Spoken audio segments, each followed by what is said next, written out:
What's going on, everyone? Happy Sunday evening. Welcome into Team Sztanyo Live, where we are talking all things real estate in Cincinnati, Northern Kentucky, and living here. And we got some good news to go over tonight.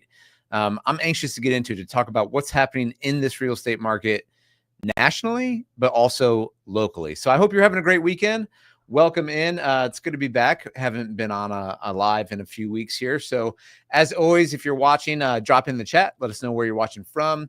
Going to go over this news. Got interesting to hit on what's happening in this market so you can make good decisions.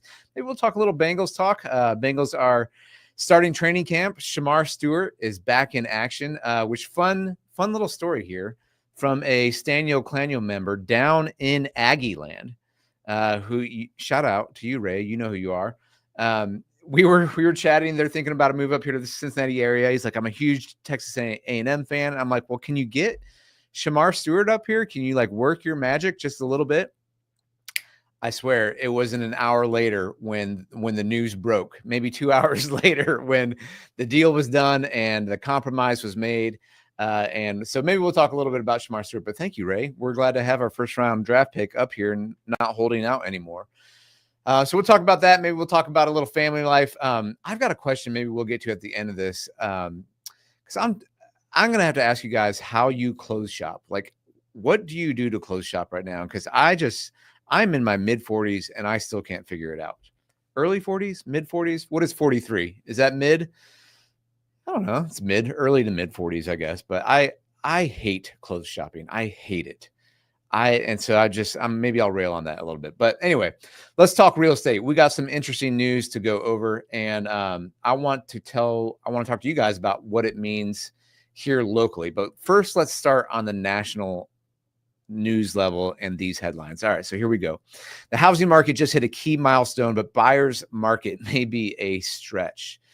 Inventory in the national housing market is accumulating, which is continuing to tilt the market, albeit slowly, in favor of buyers. So are you guys feeling that out there? Are you feeling that, buyers, that it's tilting ever so slowly your way? I would say that's true. We're feeling that locally here too, but let's continue to see what's going on here. There were 1.36 million U.S. homes on the market for sale in June, the most since November 2019, according to the Zillow Group. Inventory in June was still 21% below pre-pandemic norms, but that gap is narrowing as most sellers list their homes and houses sit on the market longer. More sellers list their homes. So I would say that's true. We are seeing more inventory here locally as well. But again, not a ton. It is pretty slow. But we are seeing houses sit on the market longer. So we'll talk about that. Alex, what is up?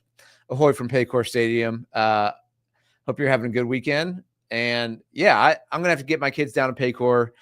My friend went down there the other day and took his kids and sent out a picture to our group chat of his daughter with Mike Gesicki in a selfie background. And then who was the other one? I'm trying to think. I don't think it was Yoshivash. It was another. Can't remember who the other player was. But she had her cleats and she was going to get him signed. And sorry, Rico. I think Ryan Rico was going to sign her cleats, and she was like, nah, these are Jordans. We're not having any punters sign these cleats. Thank you very much. And so I said to my friend, hey, punters are people too. You know, that was kind of harsh. All right, let's keep going on here. But if you got any great Bengals training camp stories, let me know. Those who track the U.S. housing landscape say the market is becoming more favorable to buyers rather than an outright buyer's market. Yeah, I'd say that's true. It's becoming more favorable to buyers, but it's not an outright buyer's market yet, not by any stretch. We expected 2025 to be the most buyer-friendly market we've seen in 9 years. It's definitely on track for that, said Daniel Hale, chief economist at Realtor.com. But just because it's the most buyer-friendly market in 9 years doesn't mean it's a buyer's market. We were tipped so heavily in favor of sellers that we're now in a more balanced market. And we'll talk about what that means here in just a second. But yeah, it's been crazy. Sellers have had a good run for a long time here. Now it's not as crazy. It's not nearly as crazy. I've been saying this for a while as it was in 22 and 23. And the inventory is creeping up, at least on a national level. We're going to talk about it here in Cincinnati. But it is more favorable now than it's been. So month supply, a metric that helps. And if you guys watch the channel, you're probably used to this stat by now. I like to talk about this stat. Month supply, a metric that helps determine the balance between inventory and sales, hit a post 2016 milestone nationwide of 4.6 months in May, according to Realtor.com. Now, a balanced market is considered one with 6 months of supply, so the market remains challenged for inventory. Now, 4.6, if we had 4.6 here in Cincinnati, that'd be a lot. We're still hovering in that 1.5 months of inventory range. Maybe we've gotten closer up to 2 a few months in the last year or so, but 4.6 is way more nationally. I mean, that's more than double than what we have here in Cincinnati. Now, a balanced market. So what that means is if no new homes came for sale on the market, if no new inventory hit the market, everything would be sold in 6 months. That's a balanced market. So nationally, that's at 4.6 months in May. And locally, we are not there yet. Kara Ng, senior economist at Zillow, also said she felt the U.S. housing market is currently a neutral one. Now, again, we're talking about U.S. market here first, and then we're going to dive down a little bit more into the Cincy market. But I want to set the stage for you guys. I want to give you a little context. And I know a lot of you watch this channel from various places around the country, so I'm curious what you're feeling in your neck of the woods. But I'm setting the context here nationally, and then we'll kind of talk about what's going on here locally. And buyers have had more negotiating power in the spring and summer months this year. I would say that's true. Seasons in which the power usually lies with sellers, and that's true here. I mean, that depends on really the climate and the market. Like, for example, I know in Florida, I think some of the hotter seasons actually in the fall and winter, because that's when you're getting your snowbirds coming down and buying more. And summer is actually a kind of a harder market to sell because it's so hot. But here in the Midwest, we follow that typical seasonality where usually the hottest markets are spring, summer. Usually, the hottest markets for selling homes are April, May, June, and into July. That's what we see here. Hakeem, let's go. I mean, we got to be buyers, right? We got to be buyers. Good to see you on here again. And they keep winning. I like it. I don't know. I hope it's not another tease this year, and I hope they make it into the playoffs, but it's a fun team. I like this team. I'm having fun. So let's see if we can get maybe another bat. I think more than a bat. I mean, they could use a bat, but we need some good relief pitching. I think that's where we should really target. Now, if you guys want to hear a great trade deadline conversation, if you are a Reds fan, be sure you go check out Power Stacks, a podcast on the Growler Network. So it's Brian Giesenschlag, who does the pregame, postgame for the Reds TV, as well as Charlie Goldsmith, who's really fantastic. He's a great writer, has great insights, tells good stories. If you want to get to know, I'm actually getting back into the Reds. I've been so heavy on the Bengals. That's been my only sports consumption in the last several years. But traditionally, I've always been a huge baseball fan. I was a baseball player. It's my number one sport. Baseball has always been my favorite sport, but I haven't been in on the Reds the last several years. It's been hard to watch them. But Charlie Goldsmith, Power Stacks, awesome podcast. Highly, highly recommend it. Yeah. Relief help. I agree for sure. Let's get a reliever in there. Check it out. Typically listen to Chatterbox Reds. Yeah. I see Chatterbox on X a lot, and I like his clips. He seems to be pretty dialed in as well. But yeah, definitely recommend the Power Stacks podcast with Charlie and Brian. They do a really good job. All right, let's get back into this and let's go Reds. I like that. I like a little Reds talk here in the middle of, we talk about the U.S. economy, housing market. We talk a little Reds. It's good. Okay, so if you're talking Reds, I'm not. All right, we're back to the real estate. I'm sorry, Keith. Here we go. All right. So despite an uptick in inventory and a national shift away from a seller favorable market, purchasing a home is still a challenging prospect for many, for sure. Mortgage rates haven't budged much this year, with the 30-year fixed rate at 6.75%. The week of July 17, just barely less than 6.78% rate recorded during the same week. So they haven't budged. according to Freddie Mac data. Buyers have largely been waiting for mortgage rates to drop more substantially, although most housing experts haven't predicted a significant drop in mortgage rates for 2025. Recent economic turmoil has made it tougher to predict how mortgage rates could shift for the remainder of the year. I mean, I think it's a pretty safe bet at this point in the year that like they're staying pretty pat. Now, we've seen President Trump is putting pressure on Jerome Powell to drop the interest rates. Now that is not necessarily directly tied to mortgage interest rates, the federal interest rate, but I'm not so good to explain it. There's usually some correlation, but it's not a one-to-one is the best way to probably say it. Additionally, home prices are still high. You guys feeling that out there? Coming off a period of rapid escalation during the COVID 2019 pandemic, white hot housing market, despite the recent growth in listings. So there's a little bit more listings on the market, but prices are really high because they went so high during the pandemic. But again, we're going to talk about what that means here in Cincy in just a little bit. Realtor.com is still predicting home sale prices will grow 2.5% on average this year, slower than initially forecast, but growth nonetheless. Again, this is nationally. Redfin Core reported U.S. home prices declined 0.1% in June from the month prior, making it the third consecutive month in which prices were slightly down on a seasonally adjusted basis. Shamar Bakari, senior economist at Redfin, in a statement said more than half of the 50 most populated metro areas posted a decline in home prices in June. More than half of the 50 most populated metro areas posted a decline in home prices in June. You guys want to guess where we're at in Cincinnati? Are we in the half that dropped their prices? Take your guess. Leave it in the chat. We're going to talk about that in just a minute. High mortgage rates continue to keep many buyers on the sidelines, Bakari said, adding Redfin is predicting home prices to fall about 1% by the end of the year. According to Realtor.com, some specific geographies may be poised for price drops this year. In particular, housing markets in the South and West, where new construction has been more prolific. So if you guys remember your economics 101 from college, right? High supply means lowering prices. High demand means rising prices. In the South and the West in particular, where they built up a lot of new construction, now they've got some of that inventory sitting. That's where nationally, on average, some of those prices are starting to drop because they've got more inventory on the market. Here in Cincy, not quite as much. Hakeem says, yeah, out here in Cali, it's flatlined over the last couple of years, but we do see much more inventory, so buyers have more options. Yeah. So, anytime you have more inventory, the buyer's going to have a little bit more options. Again, we are feeling that a little bit here, but not nearly like you're probably seeing in California. I'm hearing the same thing in Florida as well, in areas of Texas as well, Arizona, where inventory has kind of been built up.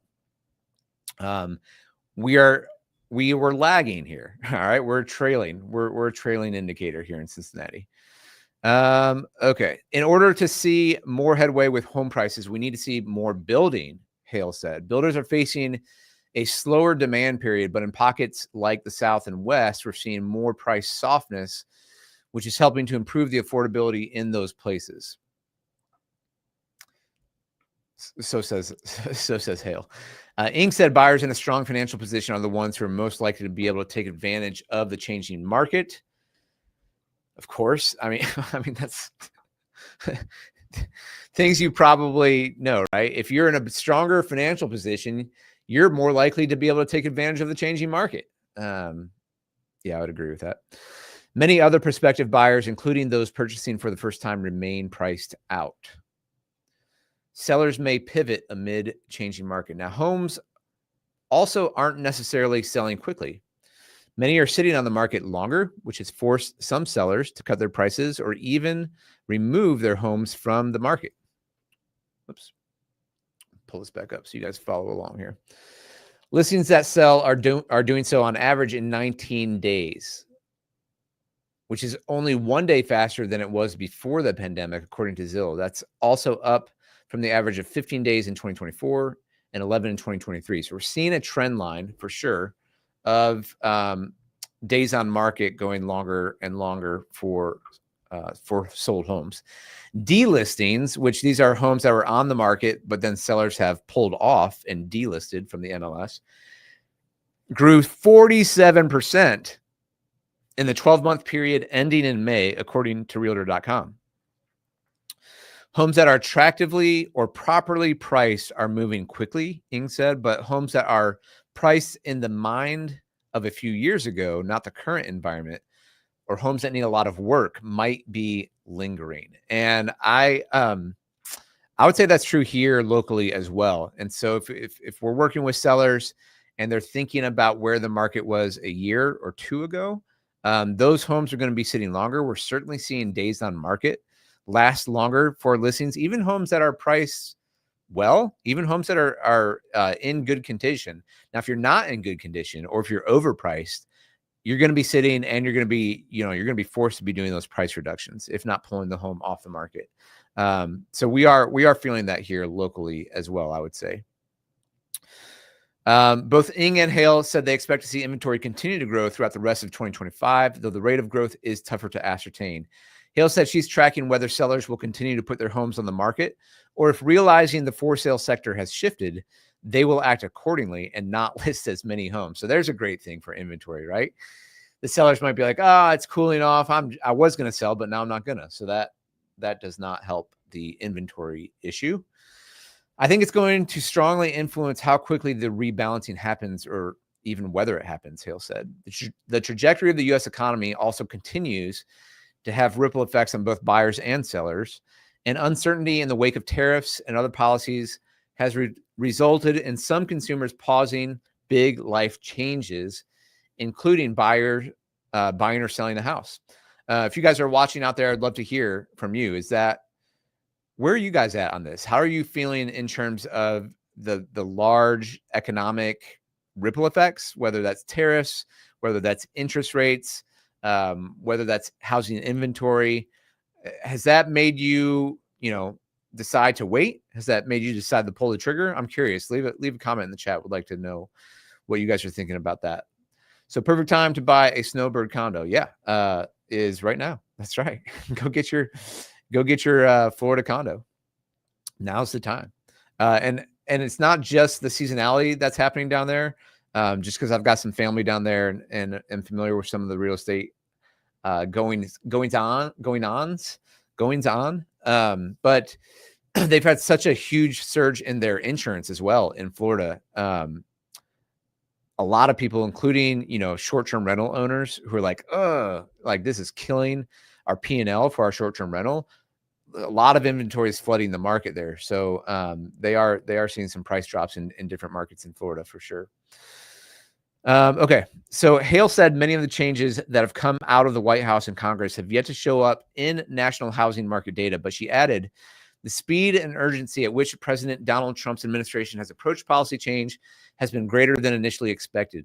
Those changes, including price hikes for home building materials because of tariffs, a bigger construction labor shortage because of Trump's immigration policies, and even a continuation of tax cuts in the sweeping federal spending bill Trump signed earlier this month, will inevitably affect aspects of the housing market. There's for sure. Ing said affordability and uncertainty are continuing to hold buyers back, although the trend was more prevalent in April when stringent tariff policy was first announced by Trump. It was a lot. Yeah, I think there was a lot more uncertainty then. I was feeling that then. And people are like, where is this going to go? Now he's kind of racking up these different deals with different nations. Newly pending sales that month fell 2.5% compared to April 2024, despite lower average mortgage rates, according to Zillow. Newly pending sales in June 25 were up from June 24, but down 4.9% from May of this year. I think it's more telling to understand the year over year. So June 25 to 24. So there's a little more sales this year than last year in June nationally. There's a lot of noise in the news and social media. Understatement of the year. There's a lot of noise in the news and social media, and it can be overwhelming for a buyer, especially a first-time home buyer who has never gone through this process before, Ing said. So that's true. I mean, so interesting first story there. If you're out there and you're a first-time home buyer, give us a call. I mean, headlines can be crazy it's hard to understand what's going on. The best thing is just talk to professionals in the market who know what's going on. Talk to a lender. They're gonna understand what's going on with rates better than anyone else. We've got some great local lenders here. We're going to understand the market because we've got homes on the market right now, a lot, several of them, and we can feel it. We've got buyers in the market right now. We know, what the competition is like out there. So I'm just saying, if you're, whether you're a first time home buyer, second or third or whatever, be informed by the news. That's kind of what we're doing here, but also talk to your local professionals who have a good feel for it. Cause I agree. Social media and the news can be quite loud. So that's article number one. There's another one similar here. This next headline we're going to hit. Before we kind of hit what's happening locally, but I want to give more context here. If you guys are watching, by the way, if you wouldn't mind, hit that thumbs up for me. If you're not subscribed already, go ahead and please subscribe to the channel. We're trying to bring you the best real estate content here in the Cincinnati area, as well as just what it's like living in the Cincinnati, Northern Kentucky area. So give us a subscribe if you wouldn't mind, if you haven't done that already. All right, let's get into this. So the National Observer, real estate national housing market continues shift to buyers. So another seemingly promising article, right? And this came out just a few days ago. Now, the housing market has seen a decent amount of shifting this year amid broader economic uncertainty and an uptick in inventory. While new listings and home construction are welcome news in markets that's been starved of inventory for years, there are still a lot of challenges for both buyers and sellers. The national median profit margin on home sales fell to 50% in the first quarter of this year, down 3.2 percentage points from the fourth quarter of 2024. And down 4.8 points from the first quarter of 2024, reports the Business Journals. It's also down 64%, down from 64% in 2022. As I get into it in today's lead story, the changing housing, so she's kind of alluding to the other story here. We're definitely not in 2022's housing market anymore. So inventory grows, but buyers still priced out. Inventory in the national housing market is accumulating, which is continuing to tilt the market, albeit slowly, in favor of buyers. There were 1.36 million. You know what? This is I realize that is just kind of a summary of the other article. So apologies for that. That's basically the same article. She just updated a few days later. So we got a feel for inventory climbing slowly nationally, right? And days on market creeping up, and the tilt happening a little bit more in the buyer's favor. So now let's turn it over to Cincinnati and talk locally here. Here we go. So Cincinnati home prices continue to rise, outpace national price figure. All right, here we go. Home prices are continuing to increase nationwide, and Cincinnati is no exception to the trend. The Queen City, now, with that other article, some of them are going down in some areas, but overall they're going up slowly. Cincinnati more.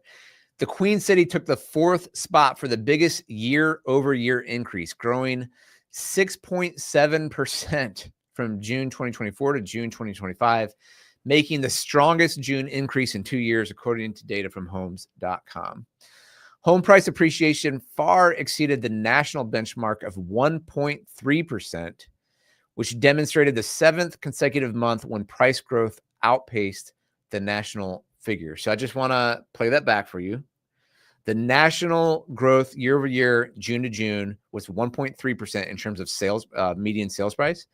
Here in Cincinnati, that number was 6.7%. Okay. So what is that? 400% more than the national benchmark. The biggest year over year increase of home prices. Now, again, that's not, let's get into why that is. Okay. Let's keep reading. There's info as onto what that means. And I talk about this a lot, about how to understand the Cincinnati real estate market, but we're going to talk about it again because some of you guys are new to the channel. Thank you for watching. While the broader U.S. housing market is showing signs of cooling, which we just saw, Cincinnati did not experience the same run up in prices over the past decade as many coastal or Sun Belt markets.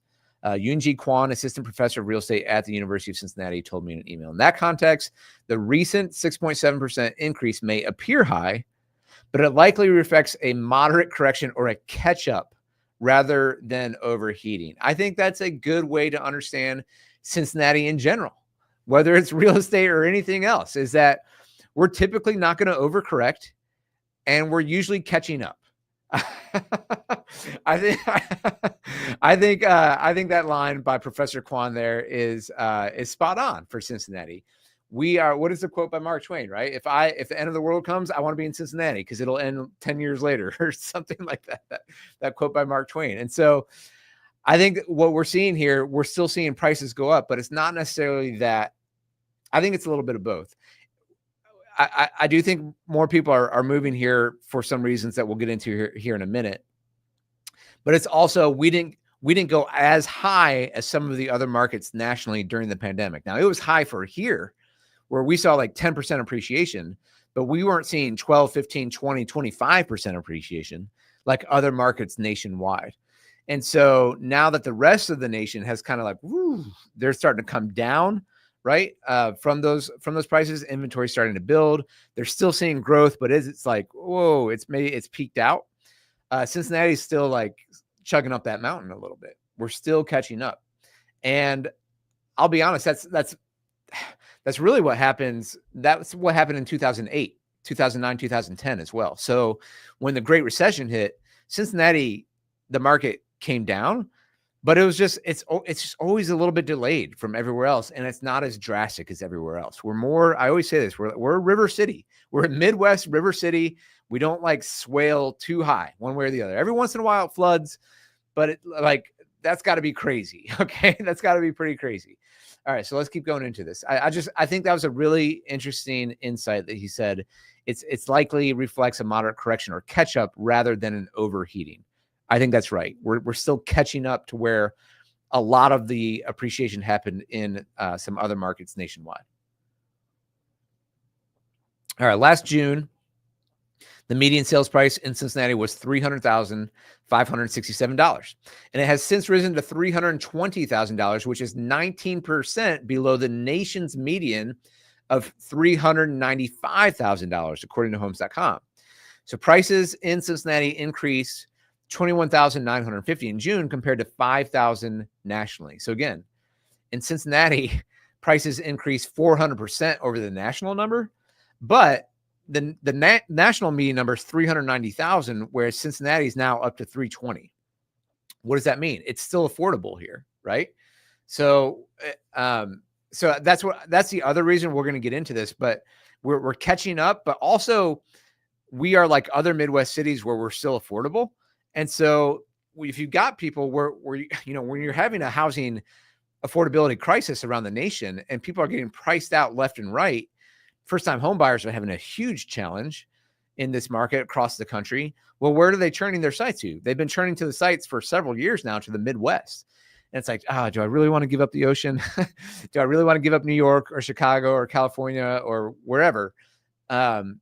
And all these like the hip, whatever cities or the Pacific Northwest, like in Seattle but do I also want a house that I can actually buy that's 20% less than anywhere else, or maybe more? Like we've done comparisons on this channel before where I've compared it to Chicago and New York and I think LA.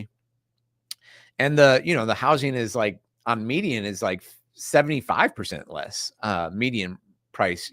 Obviously those are different cities, so it's not a one-to-one comparison, but I think that's another reason besides just Cincinnati catching up is more and more people are kind of like, hey, the American dream is kind of to own a house, and the wealth gap between the rich and the poor is like widening. And it's I'm sure someone out there, you guys can argue me on this, on whether to rent or not, but a lot of people still think, I don't know, owning assets is a good thing to try to build wealth. And so buying a house is a good way to own an asset, typically speaking, has been for centuries. And so where can you do that? Well, the Midwest is somewhere where you can still do that. Cincinnati is one of those cities. All right, let's keep going on. So aside from affordability constraints, Kwan said there's a shrinking supply of starter homes in the $200,000 to $300,000 range. That's for sure. She said much of the construction in Cincinnati has been concentrated in higher end single family or multifamily units, creating limited availability of moderately priced family size homes that are accessible to first time home buyers. Now, this is true as well. I might need to bring something up here. In fact, give me 1 second. My man Luke sent me this, and I'm going to feature you, Luke. What's up?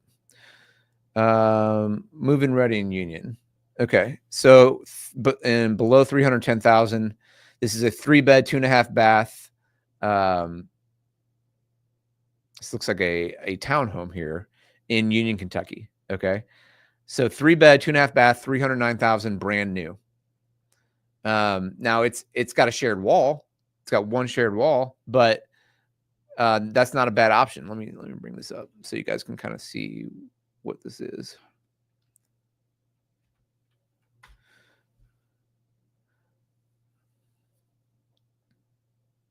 So it's a Hudson paired patio planned by Fisher Homes in Ballyshannon, featuring an island kitchen with stainless steel appliances, upgraded cabinetry with 42-inch uppers and soft close hinges, double quartz counters, large pantry, walkout morning room to the large patio, to the oversized room. Now, so the professor is not wrong in that there's not a lot of new construction in 200 and 300 range. I mean, even this is a patio townhome, patio home here. I guess, I don't know what you call this exactly. 2-story patio home, I guess is what it is, this Hudson. And, you know, you also get Ballyshannon. So you get a pool, you get a splash pad. So those are fun things as well. It's just out there this week. We got a listing that just went active in Ballyshannon. But just to go back here, you know, she's right in that most single family homes, it's going to be really hard to get within 200 to 300. Doesn't mean you can't get new construction. And so where the builders are at with this is like their materials have gone. To me, it's not just a pure profit play by them, although they're making profit. They're making good money, but it's not like let's only build bigger houses. It's kind of like, no, construction costs have gone up. The cost of land has gone up. The permitting process has gone up. And so, you know, there seems to be an opportunity to build in that $200,000 to $300,000 range. And that is kind of that first time home buyer range. You know, a few years ago, first time home buyer could get in for 150, you know, and if you're out there looking for 150 homes now, it's going to be a wake up call, right? They'll be in multiple offers. You'll have 10 offers if they're anything good, but more than likely you're going to have a lot of work to do, or some kind of musty basement with water intrusion getting in there. You know, that there's not really too much in that range anymore. I mean, kind of the bottom for you know, a 2-bedroom single family is in that around 200, 250. You could get something like that. But here, you know, so again, going back to this article, you're not getting a lot. She's saying there's a shrinking supply of starter homes in that 200 to 300,000 range. I guess I'm bringing this all up to say, where you're going to see more in that range going forward are these townhomes, are these condos, are these patio homes. And on the Cincinnati side, because they passed the connected communities zoning, you're going to see the same thing. And I'm starting to see more developers featured who are doing kind of these infill projects of row houses or townhomes. I'm seeing that a little bit more and more.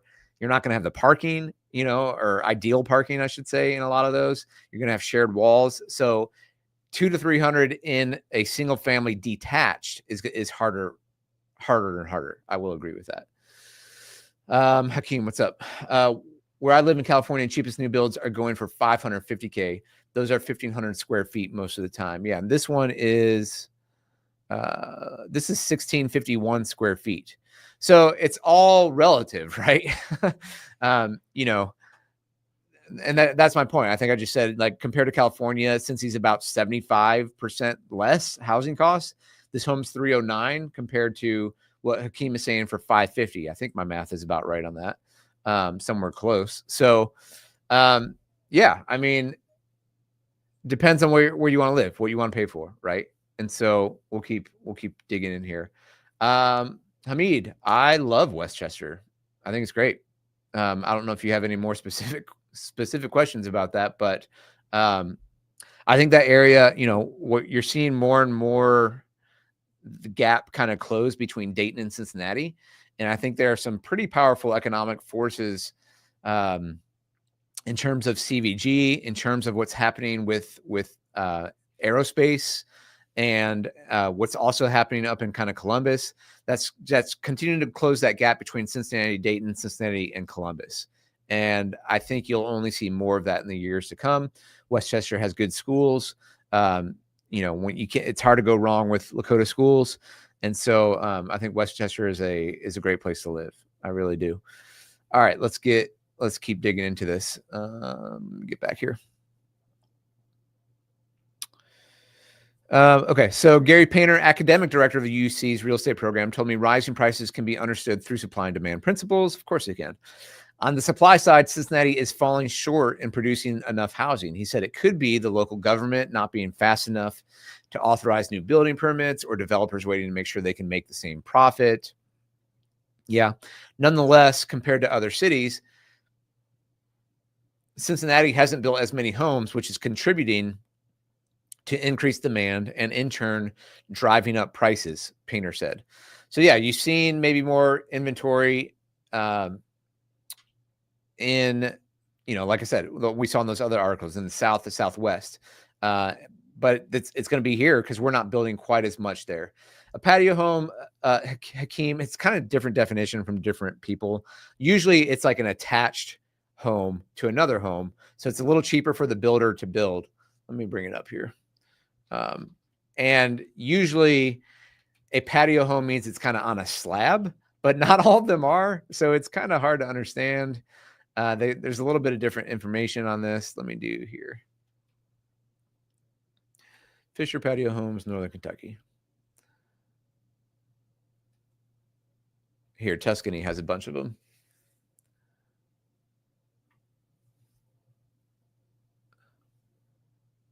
Up in Covington's paired patio collection. So let's do paired patio homes. So something like this. So here's the Hudson that I just showed you in Union. And it's stylish, functional. You got 9-foot ceilings, family room, dining area. This is a 2-story. So the Hudson's a 2-story patio home. And the Wembley, I like this layout, is a 1-story patio home. And it depends on where they're building. This can come with a basement or not with a basement. So the Wembley offers a beautifully designed open floor plan with an island kitchen, perfect for modern living and entertaining. Kind of walk you through here. So 2 to 3 bedrooms, 1.5 to 2.5 bathrooms. This can be anywhere from 1,250 to 2,200 square feet. And let me make this a little bigger so you guys can see it. And you can put a loft on this as well. That's where you're getting that extra square footage. And this can come with a basement. So it just depends. There's a loft look upstairs. And so you can have another bedroom and another bathroom up there and a loft upstairs, which is nice. So what I've seen some people do with these is, going back, because I've seen a lot of parents, wanting to live by their kids or help their kids because first-time home buying has been so hard. I think this is an interesting product if you want to live by your kids, but like not in the same house. I've had a few clients who have looked into and purchased this where they live in one unit and their kids live in the next. And that way you each have your own space, you each have your own kitchen, but you could be right there with the grandkids. And, depending on where you're buying these, you can be, let's see where some of the cheapest areas of these are. Oh, these are in Tuscany. Like if you go out in Campbell County, you can get these for around 300, 325, something like that. So you're buying 2 houses for 600, 650, which is not the worst deal in the world. So yeah, I think in California, we consider that a duplex. Yeah. Duplex. I don't know why Fisher Homes doesn't really call it a duplex. I guess it's because, the duplex, typically you're owning the whole thing. And here you're actually only owning half of the building. Okay. Unless you buy both of them. So that's maybe the difference between this and a duplex, because we have duplexes here as well. We have triplexes, and usually investors are buying those and renting them out, typically, or house hacking, people who are house hacking as well, which is what my wife and I did many years ago, which we bought a duplex. We lived in half of it. other side paid the rent, paid the mortgage, which was fantastic. We had one kid at the time, and the second kid came along. So new baby went in the other room, older baby went into our closet. And that's what you do. That's what you kind of do to get up off the ground. So yeah, we have duplexes. The difference here is like you're only buying one of the units. So it's a paired patio home in this one where you're connecting with the other one. All right. So where were we here? So Quan added on the supply side, many current homeowners locked in low mortgage rates, which reduces turnover and keeps inventory tight. According to homes.com, the top 4 markets with the highest percentage annual increase in median home price were all in the Midwest. Milwaukee, Cleveland, Pittsburgh, Columbus was 12th at 3.6%.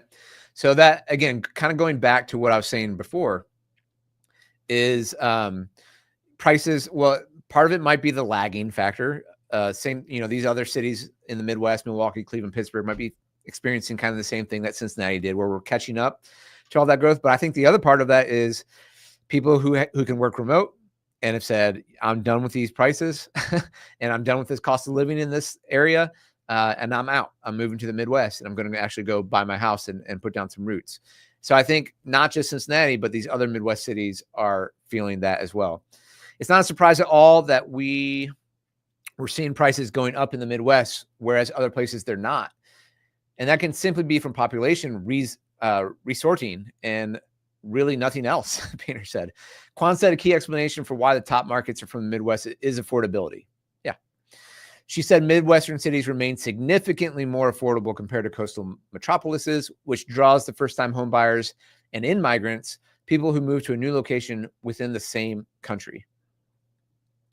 During the COVID-19 pandemic, Cincinnati's housing market experienced a shift. Interest rates dropped and working from home became more popular, causing a demand for housing to overheat and in turn prices to increase rapidly. This flight to affordability has become more pronounced in the post-pandemic era, especially among remote workers and retirees leaving higher cost markets. And so that is the other clientele I get a lot, besides people who are moving here for a job or remotely, are people who are looking to retire and save money, have a lower cost of living, but have a nice new home. That's a lot of people we help, and we're like, hey, let's do new construction. Let's get you into a favorable tax area around the city.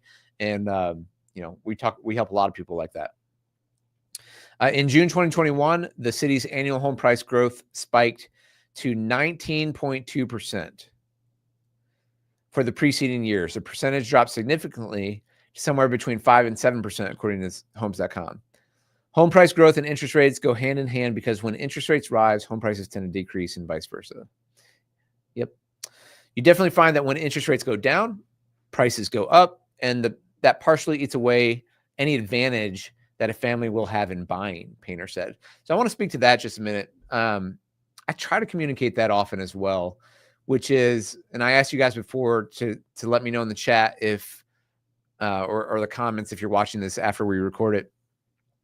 But if interest rates have kept you from buying or selling, an important factor with that, and I see it, when you're in real estate, all you get is like other real estate agents, and your timeline's like filled with all these reels and stuff. But if you guys seen the reel or the meme where like one guy's on the street and then like another guy comes and they start running, and then like the third person comes and they run, and then it's like everyone's running like full speed down the road.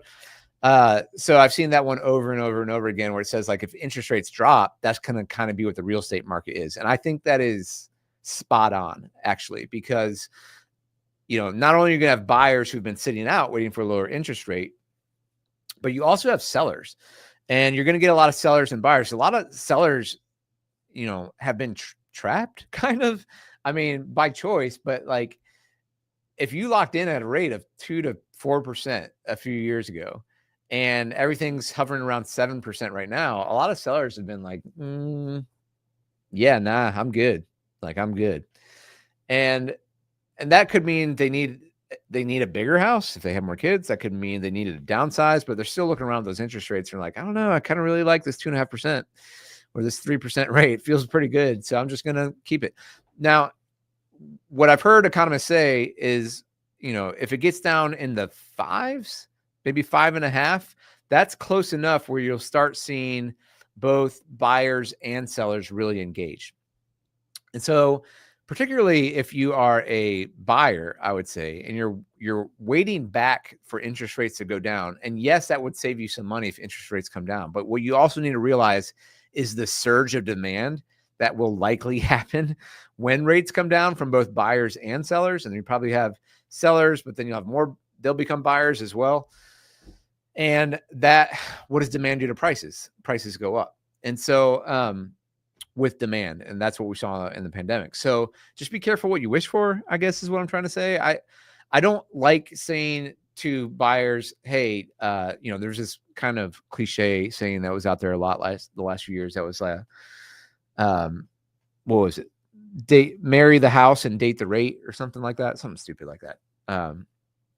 But the idea was like, hey, buy the house now, date the mortgage rate. And when interest rates go down, you're just dating it, you can refinance and get that lower price. And there's some truth to that, I would say. Like I always think the best time to buy or sell a home is when you need to buy or sell a home. Like, I don't think timing the market or trying to time interest rates, whether that's real estate or the stock market or the crypto market or anything else, is a great idea. That's just my personal opinion. I'm not a day trader.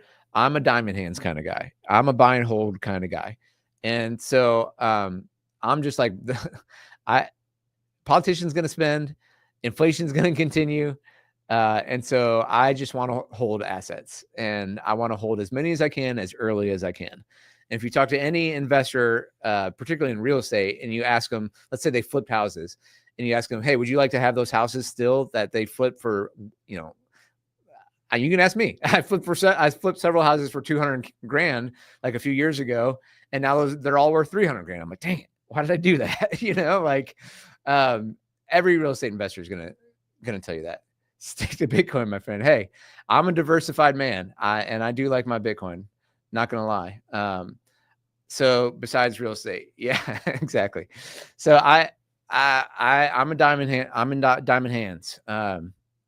And I have been significantly orange pilled. So, but yeah, same thing. And that's a very volatile market. But when you hold, holding is a good thing. So, all right, we're going to wrap this up here. So I just wanted to say that I wanted to make that point and kind of wrap up, put a bow on that, which is if rates do come down, just remember your friend, Eric Sztanyo, told you that demand's going to go crazy and prices are going to go up again. And then you're going to be in that buyer's market where it's very competitive, and you might have to bid over ask price. You might have to waive inspections again. And we did that, and that wasn't super fun for a few years. And that is a costly thing for buyers. And so when demand's a little less, even if rates are a little bit higher, I don't think is the worst time to buy. And by the way, who said interest rates are only going to go down and can't go up? Just saying, go back and look at the chart in the late 70s, okay, and into the 90s. I mean, where we're at right now is pretty historically average, which is around 6.5% is like pretty historically average over the last 50 years. But you go back into the late 70s and early 80s, and you hit 12, 13, 14, 15, 16, 17, 19%. So there's that. Not to try to scare you, but it happened once. Okay. Holly Finn, real estate agent at Coldwell Banker, told me residents are coming to terms with interest rates not dropping below 5% again. That's kind of what we were just talking about.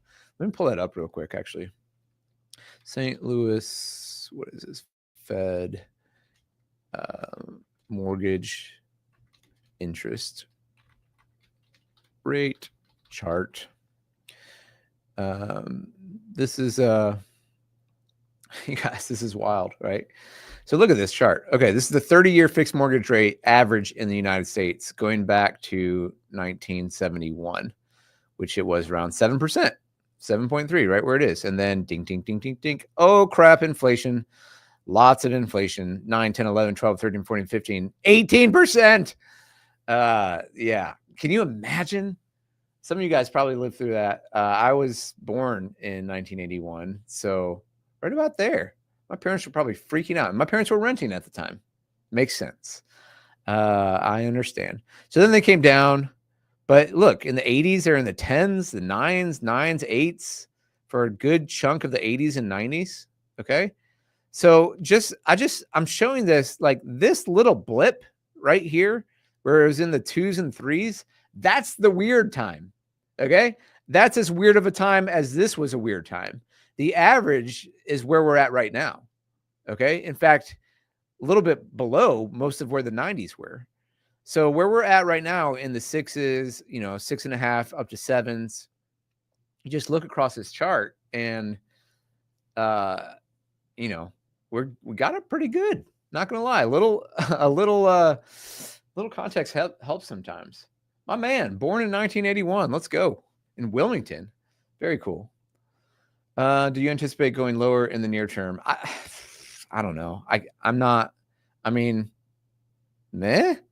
I'm not good at predicting these things. I know that they said that it was going to be the case, and since basically 2023, it's kind of been the same here. It's been pretty much the same in the last few years. So, possibly, but don't know for sure. All right. I'm about giving you guys context so you can make well-informed decisions. I think that's the best thing to do. And to me, looking at this chart, if I'm rolling the dice and I'm saying, could rates go up or down? I'm kind of like, looks like they could go up more than they could go down. If I'm looking at the last, 55 years here. Just saying. I'm just saying. It's good to have some context that these were the weird years. Okay. The 4%, the 2% banana years, 3%, those were stupid. Right. And I don't see that coming again. I just don't. I do not. All right.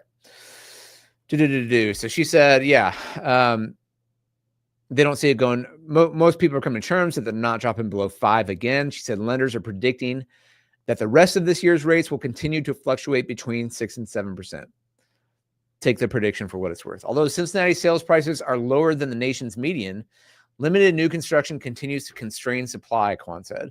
High construction costs, labor shortages, and restrictive zoning have made it difficult to build at scale, she said. Nevertheless, continued zoning reforms and recent policy shifts may gradually reduce these limitations, potentially allowing for increased infill development and a broader range of housing types in the future, she said. So she's alluding to exactly what I said earlier around the connected communities, I think, where you can try to do more infill and more row houses kind of thing. However, not all neighborhoods will experience these trends equally because location matters. Quan said, especially locations with strong schools, proximity to job centers, or high quality amenities may continue to see faster price growth and tighter inventory for sure. Why don't we do that real quick? Let's do this. Niche.com, Cincinnati Metro. Someone was asking in the chat about Westchester previously. Let's just take a look. Why don't we do it? 2025 best school districts in the Cincinnati area, as ranked by niche.com. Number 1, Marymount City Schools. Home prices are not going down in Marymount. I'll tell you that right now.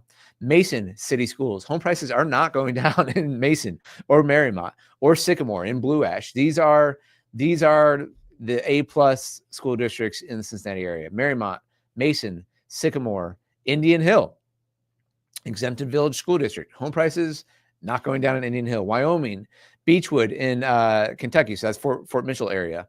Fort Thomas Independent Schools, Fort Thomas, Kentucky. Forest Hills, Anderson Township, Forest Hills School Districts. You got Turpin and Anderson High School over there. Loveland City Schools and Lakota Local, which is over in Liberty Township, Westchester. Just to round out the top 15 here, you got Kings Local, Boone County Public, Madeira, Campbell County in Kentucky. By the way, Boone County alum, 1999, go Rebels. Campbell County, Ross Local, Milford Exempted Village School District. Let's round out the top 20. Goshen, Little Miami, Oak Hills on the west side, and New Richmond on the east side. Kenton County, another Kentucky right behind it. So there's where you're at from the top 20 rated school districts in the Cincinnati area. And what we know is home prices, that's where they tend to go up more. That's where they stay a little bit higher, is in a stronger school district, or higher quality amenities and closer proximity to job centers. So Painter said it won't be the new normal for prices to keep rising without a supply response. He compared Cincinnati to other mid-sized metropolitan areas that experienced demand shocks, noting that while those cities were initially surprised by how sharply prices rose, they responded by steadily building more housing. This helped meet demand and ultimately stabilized rent and home prices. What I anticipate will happen if we are to follow a healthy path is that in the next couple of years, you're going to see a lot more building happen. He said if it doesn't happen, then the public sector really needs to look at itself in the mirror and say, are we not allowing a healthy ecosystem to develop here? So nice little closing shot there of like, build more houses.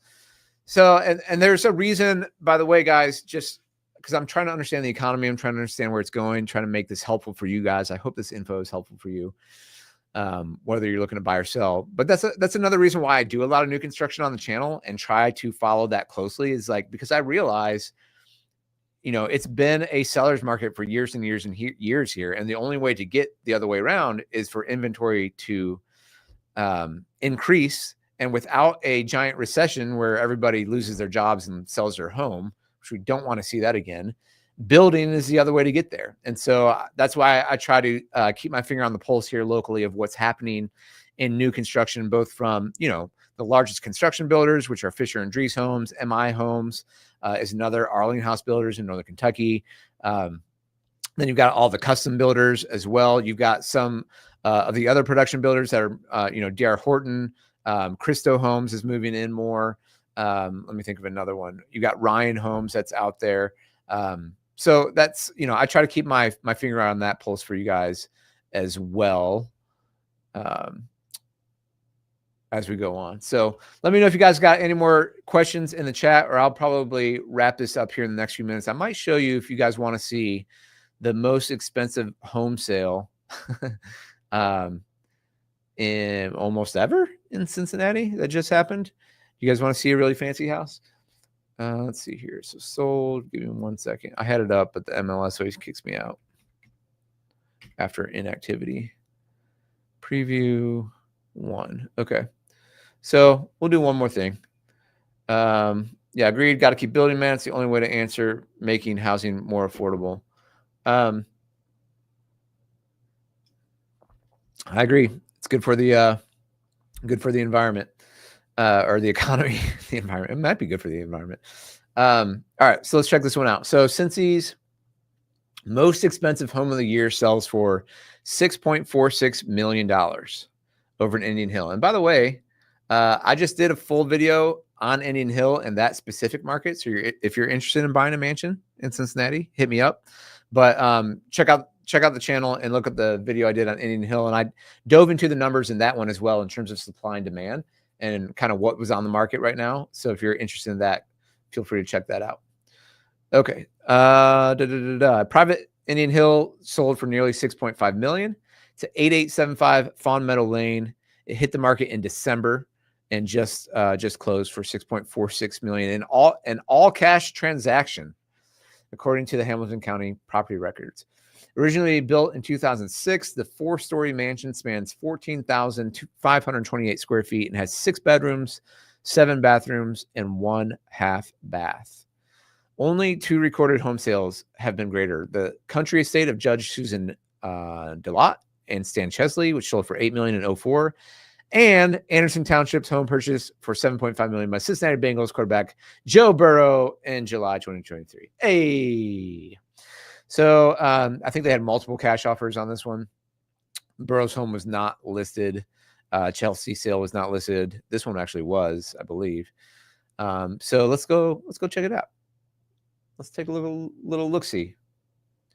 All right, so here we go. Beautiful private manor home with scenic views of woods, green space, gardens, and fountains, superior construction and fine finishes on 4 floors with elevator access, grand rooms for living and entertaining, dramatic entrance with sweeping staircase leads to the lower living room with 22 feet high ceiling, notable chandelier, and custom fireplace, a chef's dream kitchen, I like that this this term is also used in $400,000 homes, so I love that. Features top of the line appliances and finishes. Primary bedroom suite has private walkout to rear patio, fireplace, and spa style bath with a shower, steam room, and tub. 16-foot high ceiling and fireplace in the library. A third level guest suite. Lower level features a tavern with arched stones and beam ceiling. Game area, fitness room, wine cellar, entertainment areas, and living suite with kitchen, bathroom, bedroom, bathroom, safety room, private, something else. All right, let's look at the photos.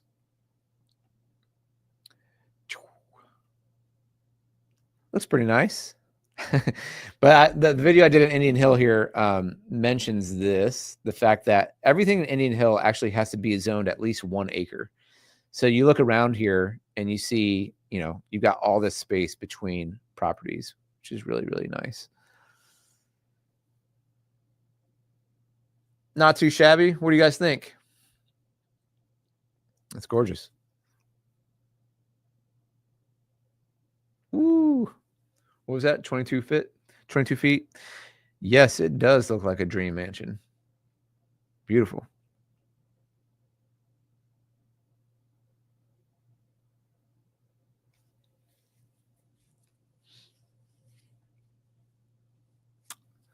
Love it. Love the chandelier.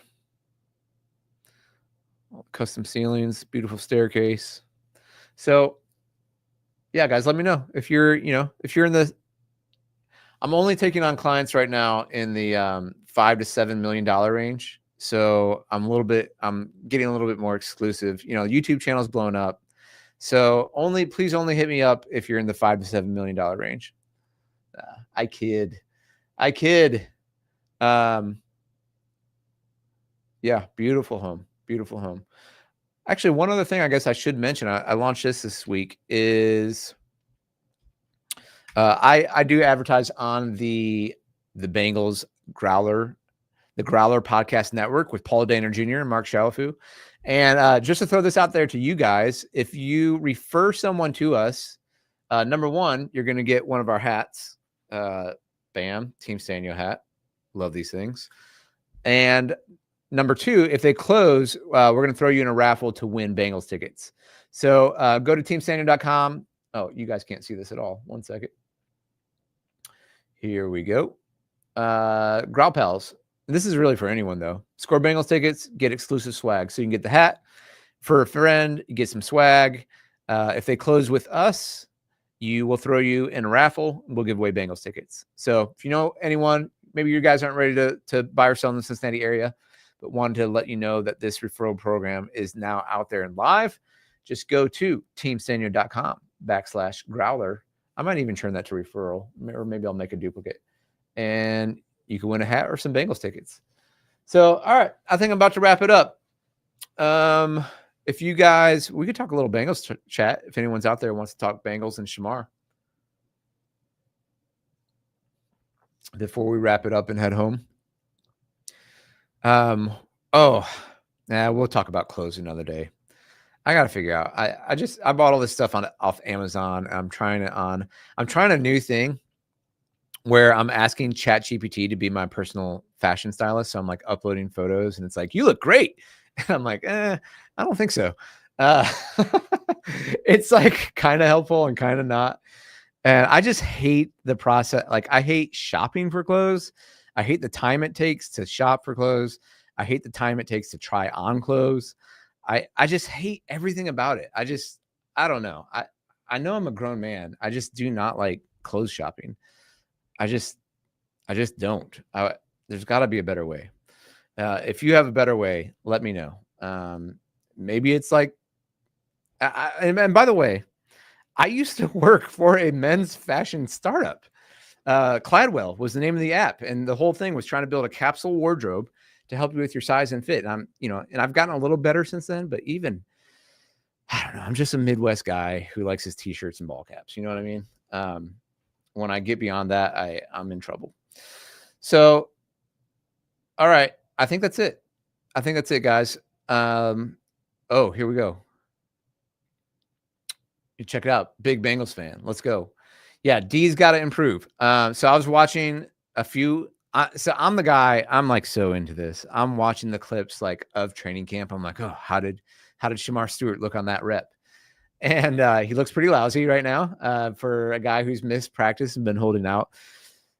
I'm not too worried about that. I think he'll get his win and all that stuff. I am still concerned about his interviews that I saw today and just his general attitude. Now he had to, maybe he's just got his tail tucked between his legs right now in terms of being kind of embarrassed with this negotiation. But it doesn't, I watched a few interviews of their second round pick, Demetrius Knight. I'm like, that guy. Yep. Like a guy's got his head on straight. He's going to work hard.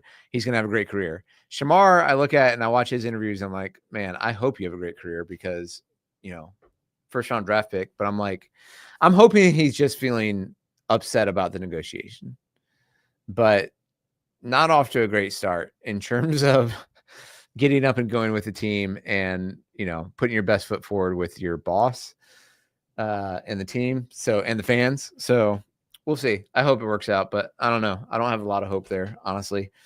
Last year's defense was atrocious. Yeah, I'm watching quarterback on Netflix with my wife. I convinced her to watch it with me.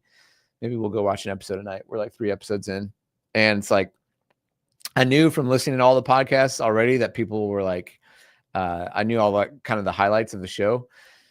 And a lot of fans were saying, man, it kind of sucked going back and watching the Bengals lose all those close games again.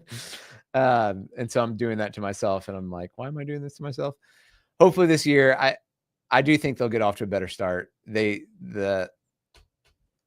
talk about it a lot. The practices seem more intense. It's a focus. What I am concerned about is if they get worn out because they are going harder now.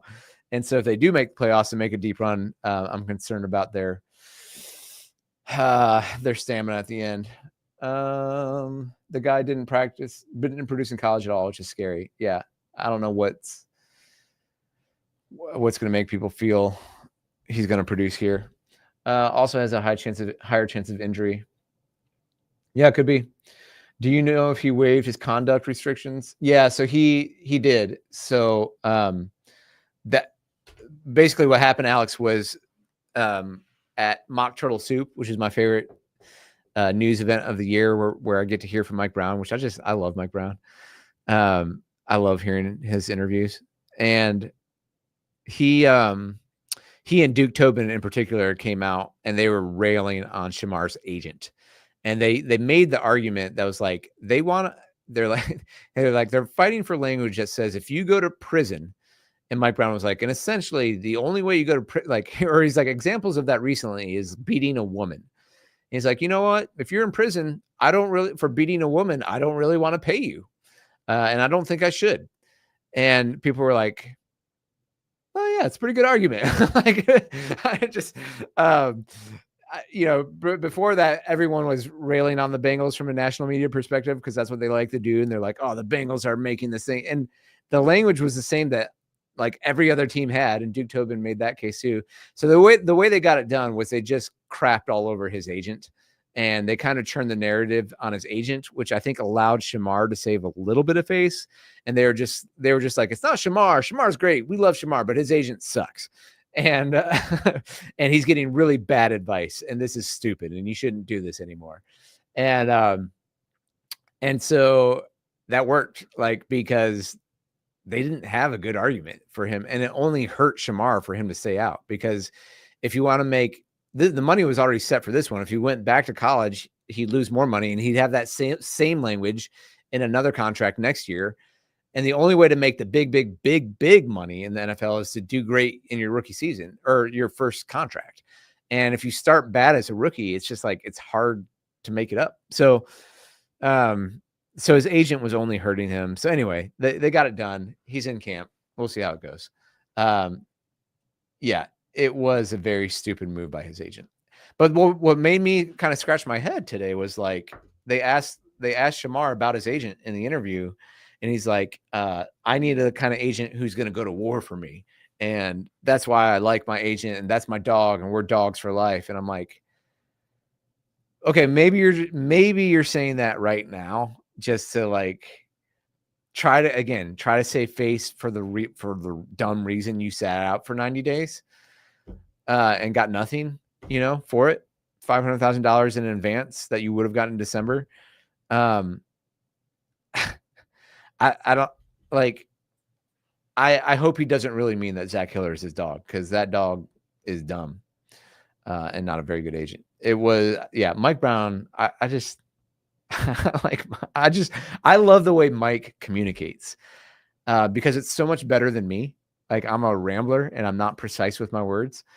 And unfortunately for you guys, we're on here an hour 9. I should probably turn this off. But Mike Brown is just so precise. And maybe it helps when you only come out once a year to talk. You can be a little bit more precise with your language. And, if I'm out here making 100 videos a year, it's a little harder. But I love listening to him communicate. I think it's great.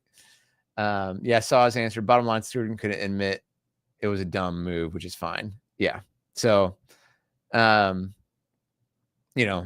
hopefully he can just, eat a little humble soup, get to work, get it past him. I mean, if I was a veteran right now, I'd be giving him so much crap.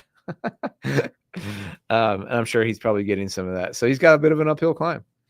But also our defensive line is terrible, and we don't have Trey Hendrickson signed. So maybe he'll be starting. Who knows? And that's the only leverage I guess he kind of had, was the Bengals defense sucked. All right, guys, I'm going to wrap it up. Thanks again. Hit that like button, subscribe, share it with a friend. Have a great week, and we will see you in the next one.